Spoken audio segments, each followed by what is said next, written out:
I was blessed by the allure of love's desires before being sanctified by the holiness of his vision. That's my first naughty one. You won't hear me doing another one. I, I mean, school days. Beautiful Chiquita, eyes twinkling with the synergy of stars and moons. She was ravishingly elegant, petite, and demure. I recall a quickening of pulse, an inner tremor in her presence, how my life force stalled, with eyes mesmerized by the sweet rays of her charisma.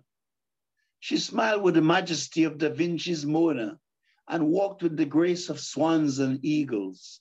She glowed too, a real class of a princess who knew her worth, even if too reticent to announce it boldly.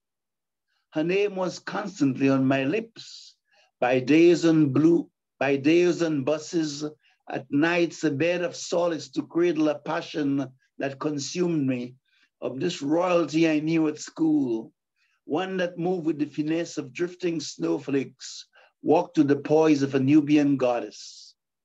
And so I chased, by days in school, by nights in the reverie of twilight imaginings and raindrop dreams.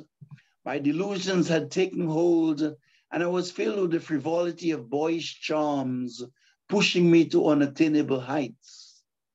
Had I ever felt like this before? Was this to be the reality of screenshots I saw of Anthony and Cleopatra? Scrolls I read of the valiant Paris and the bewitching Helen of Troy, that magical face that launched 1,000 ships. Alas, my advances were parried by a wise and dauntless royalty, always entreating with gentleness and impunity. My next encounter with a princess was more surreal. She sang love songs to my heart and played arias in my soul. A lute stirred a hunger in my being, the strands of a vocal sitar stabbing my core with its sweet notes. I was absorbed in the red flames of a silhouette that spoke to the oxygen of my blood vessels, transformed the dynamics of my breath. We frequented the same room in private and dined in bikinis and shorts along smooth sandy beaches, coconut palms, and the delightful glow of aquamarine waters. One morning, past spending the night together, I leaned over and kissed her forehead, her cheeks, her soft, curvy lips. Persuasion stabbed into emotions burning like a cauldron to fulfill the affinity of flames coursing through my being. My heart's noises throb 1,000 feelings, dying to communicate to an unruly mind the messages of love.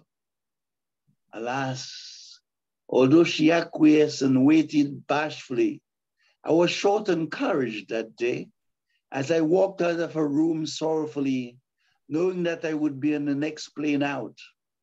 My soul traveled 4,000 miles, revisiting that memorable morn. Anton Carey, thank you.